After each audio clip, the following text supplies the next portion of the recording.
View দেখো, অলকানন্দার view, মানে এখানে না দাঁড়িয়ে পারলাম না।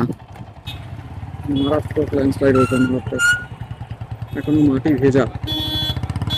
প্রচুর খতরনাক জায়গা, নিচটা পুরো একদিকে পুরো নিচে পুরো সোজা খায়, একটুখানি ভুল পুরো একদম। দেখো ওখানে রিসেন্ট ল্যান্ড রাইনফল হয়েছে, রিসেন্ট। দারুণ লাগে, দারুণ। এইদিকে ভ্যালিটা দেখো, গঙ্গোত্রী থেকে যে ভ্যালিটা এসেছে। Welcome to ride log India. আগের পর্বে আমরা ঋষিকেশ থেকে যাত্রা শুরু করে পৌঁছে গিয়েছিলাম দেবপ্রয়াগ, যেখানে অলকানন্দার ভাগীরথী মিলিত হয়ে গঙ্গার জন্ম দেয়। আজ সেই জায়গা থেকে আবার শুরু করছি আমাদের যাত্রা। আজকের গন্তব্য উত্তরাখণ্ডের মিনি সুইজারল্যান্ড, চোপতা। পথে থাকবে পাহাড়ি রাস্তা, অসাধারণ প্রাকৃতিক দৃশ্য আর আরও কিছু ঐতিহাসিক জায়গা। তাহলে আর দেরি না করে চলুন শুরু করা যাক আজকের রাইড।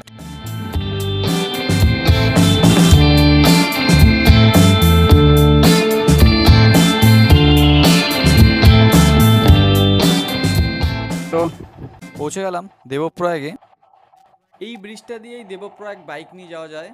এই যে বাম দিকে চলে গেল গঙ্গোত্রী, যেটা ঋষিকেশের দিকে যাচ্ছে, আর ডান দিকে হচ্ছে ভাগীরথী আর অলকানন্দার মিলনস্থল মানে দেবপ্রয়াগ। এই যে চলে এলাম ন্যাশনাল হাইওয়ে 7-এ, যে রাস্তা দিয়ে আমরা আগেও এসেছিলাম। এবার সেই রাস্তা ধরে এগিয়ে যাব। এখান থেকে রুদ্রপ্রয়াগ প্রায় 45 কিলোমিটার। আগের ভিডিওতে যেটা বলছিলাম, পৌঁছে গিয়েছিলাম দেবপ্রয়াগে। তো ঋষিকেশ থেকে দেবপ্রয়াগের ভিডিও যারা দেখোনি তারা আমার প্লেলিস্টে গিয়ে দেখে নিতে পারো ভিডিওটি। এই রাস্তা দিয়ে কেদারনাথ, বদ্রীনাথ যাওয়া যায়। দারুণ লাগছে, দারুণ। এদিকের ভিউটা দেখো, যেটা ভাগীরথীর দিক থেকে যে ভ্যালিটা এসেছে, দারুণ। গঙ্গোত্রী সাইড ধরে এতক্ষণ আসছিলাম, গঙ্গোত্রী সাইড থেকে সরে গিয়ে এখন অলকানন্দা সাইড ধরে যাব। চলো, বাই গঙ্গোত্রী।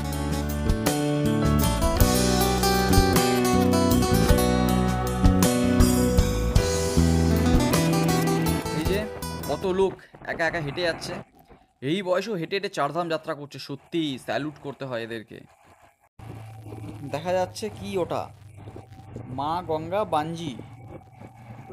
এরা ক্লেম করছে ইন্ডিয়ার হাইয়েস্ট বাঞ্জি জাম্পিং। বাহ, দারুণ লাগছে। যারা বাঞ্জি জাম্পিং আর থ্রিল নিতে চাও, একদম নদীর ওপরে, এই দেবপ্রয়াগের একটু পরেই পড়বে NH7-এর ওপরে মা গঙ্গা বাঞ্জি জাম্পিং। ও, নিচে আবার মাউন্টেন ডিউ অ্যাড দেওয়া, ডর কে আগে চিত হে। দারুণ স্ট্রাকচারটাও দারুণ। এখানে মনে হচ্ছে গ্যাস ডিস্ট্রিবিউশনের কাজ চলছে, কিছু একটা গন্ডগোল হয়েছে মনে হচ্ছে, সবাই মিলে বেশ চিল্লামিলি করছে। এটা হচ্ছে মালের ঘাট। এখান থেকে রুদ্রপ্রয়াগ 38 কিলোমিটার, বদ্রীনাথ 220 কিলোমিটার। হচ্ছে কীর্তিনগর, এখান থেকে ব্রিজটা পার করে ওপারে চলে যেতে হয়। শ্রীনগর 5 কিলোমিটার। তবে এটা কিন্তু কাশ্মীরের শ্রীনগর নয়, এটা হচ্ছে উত্তরাখণ্ডের গড়ওয়ালের শ্রীনগর।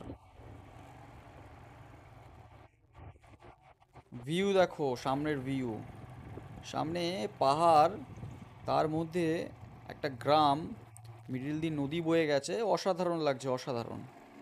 ভিউ দেখো, ভিউ, অলকানন্দার ভিউ। এখানে না দাঁড়িয়ে পারলাম না। এই গ্রামের মধ্যে শান্তভাবে বয়ে আসছে নীল সাদা অলকানন্দা। বাহ।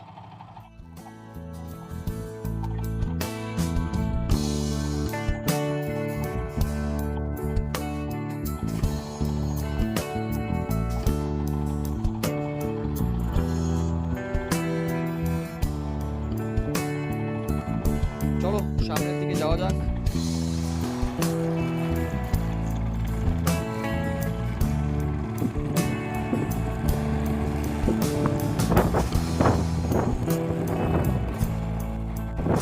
এই জায়গাটা হচ্ছে সুইট ভিলেজ, মানে মিষ্টি গ্রাম।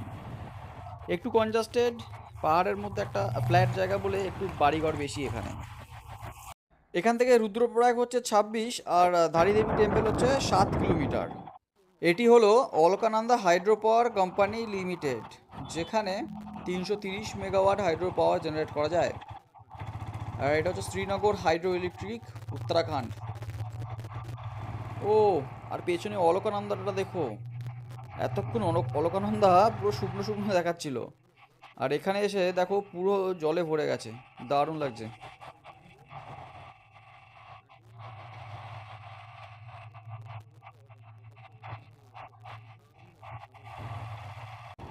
অলকানন্দার একদম শান্ত জল, আর এইদিকে নেমেছে ধস, তাই পাহাড়ে কাজ চলছে।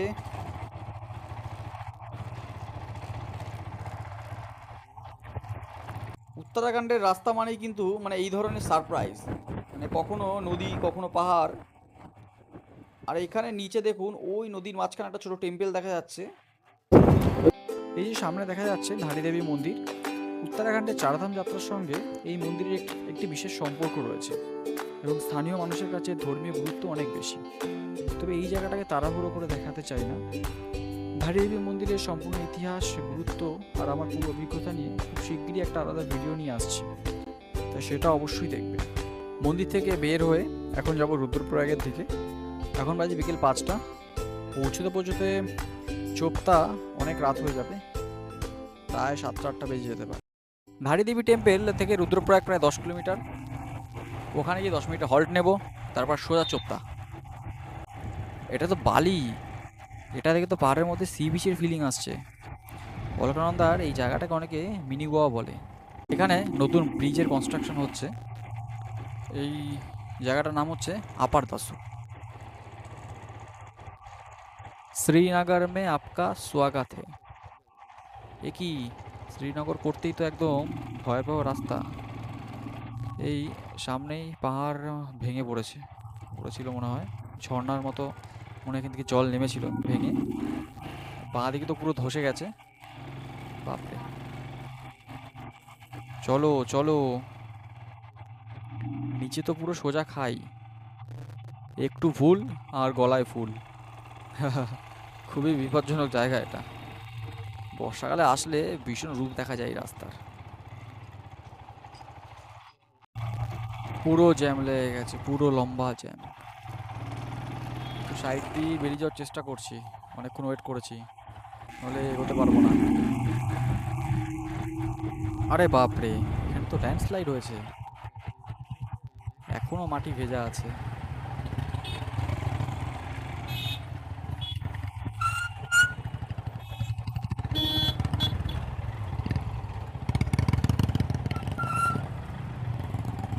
আপাতত রাস্তা ক্লিয়ার পেলাম, এখন সোজা চলুন।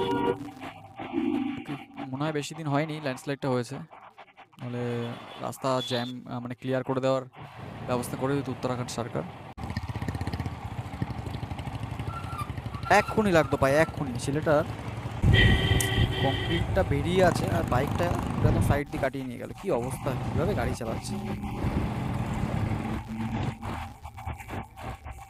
নন্দপ্রয়াগ এই রাস্তা দিয়ে পড়ে, এখান থেকে এখনো 82 কিলোমিটার। এখন মূলত বৃষ্টি পাইনি আমরা, দেখা যাক, বৃষ্টি না হলেই ভালো। বাঁ দিকে যেতে হবে, বাঁ দিকে হচ্ছে কেদারনাথ। হ্যাঁ হ্যাঁ, এই ডাইরেক্ট যদি বদ্রীনাথ চলে যেতে হয় তাহলে এই ডান দিকে চলে যেতে হবে, আর আমরা যাব কেদারনাথ। কেদারনাথের দিকে হয়ে উকিমাঠ হয়ে যাব চোপতা। চলো।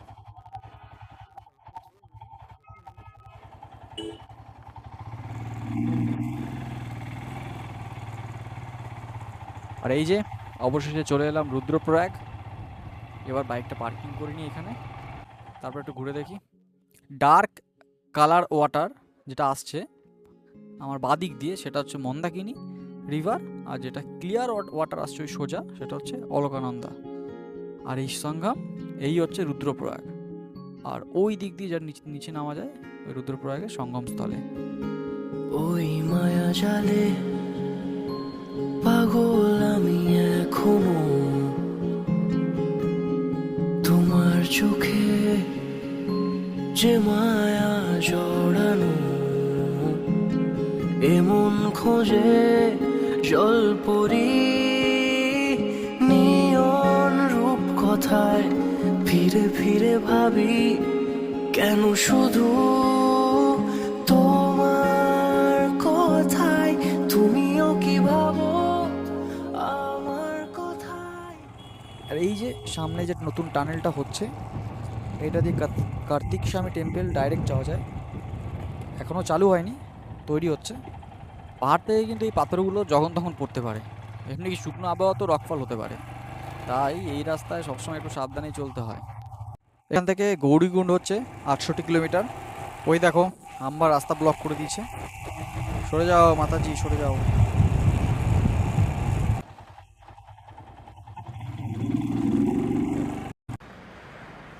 লাল বাবা গেস্ট হাউসের রেস্টুরেন্টে খেলাম এখন সন্ধ্যা, এখন বাজে হচ্ছে সন্ধ্যা 6টা। সন্ধ্যা তো না, এখানে বিকেল বিকেল আবহাওয়া, সন্ধ্যা 6টায়। তো মোটামুটি এখান থেকে এখনো 52 কিলোমিটার, মোটামুটি 1 ঘন্টা 45 মিনিট মতো বাইকে লাগবে। চলো শুরু করি আবার। এটা হচ্ছে মন্দাকিনী রিভার, একদম শান্তভাবে বয়ে চলেছে। মানে বিকেলের আলোয় নদীর পাশের এই ভিউটা সত্যি সুন্দর লাগছে। রাস্তার সাইড থেকে নদীটা কি সুন্দর বয়ে গেছে।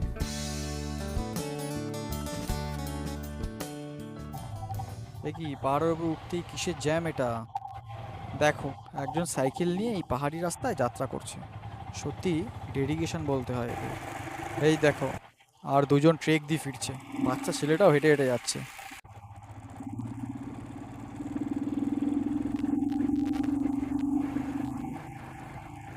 এই বাঁদিকে হচ্ছে মন্দাকিনী রিভার বয়ে যাচ্ছে, আর এই সোজা যে রাস্তাটা যাচ্ছে সামনে যে ব্রিজটা দেখা যাচ্ছে, ব্রিজটা থেকে বাঁদিকে গেলে হচ্ছে কেদারনাথ চলে যাবে, আর আমরা যাব সোজা যোশী মঠের দিকে, সোজা রাস্তা।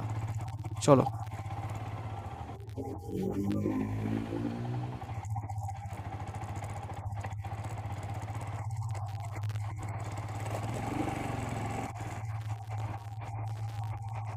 চোপতা থেকে ঢুকতেই রাস্তা শুরু হয়ে গেছে, আর ওই যে সামনে মন্দাকিনী নদীর উপর ড্যাম দেখা যাচ্ছে।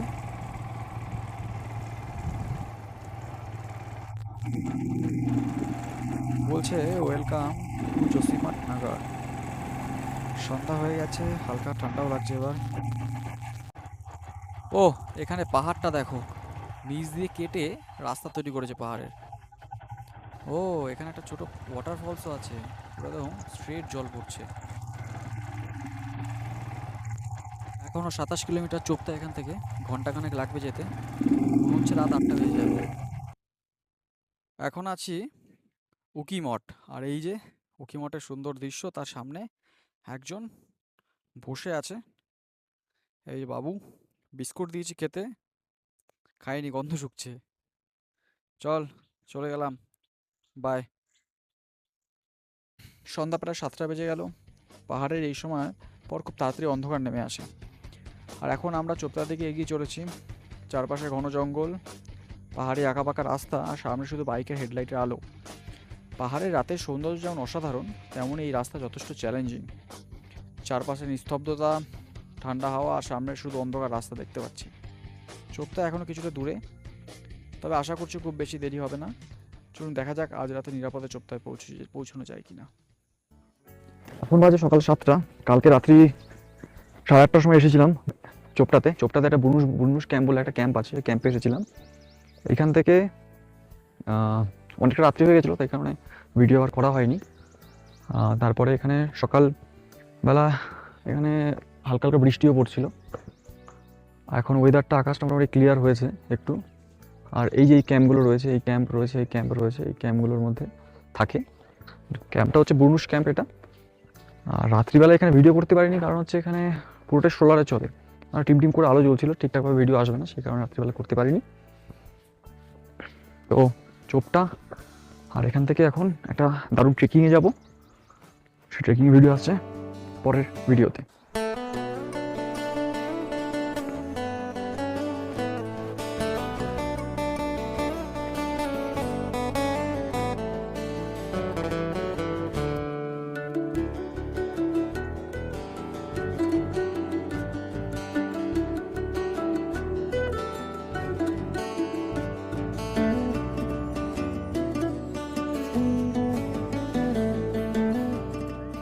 হচ্ছে বুনুস ক্যাম্প। এখানে আমাদের খাওয়া দাওয়া থাকা নিয়ে পার হেড 1300 টাকা করে নিয়েছিল, দুবেলা খাওয়া প্লাস থাকা ক্যাম্পে। আর হচ্ছে এর ওপরে মিনি সুইজারল্যান্ড বলে এটাকে। এই মিনি সুইজারল্যান্ড, একদম পাইন বন ওপরে, আর একদম সুইজারল্যান্ডের মতো ল্যান্ডস্কেপ, তার মধ্যে ক্যাম্প বসানো। তো আজকের মতো ভিডিও এই পর্যন্তই, দেখা হচ্ছে নেক্সট ট্রেকিংয়ের ভিডিওতে দারুণ ভিডিও আসছে। পাশে থাকুন, সঙ্গে থাকুন রাইড লগ ইন্ডিয়ার সাথে, আর সাবস্ক্রাইব করতে ভুলবেন না। ধন্যবাদ।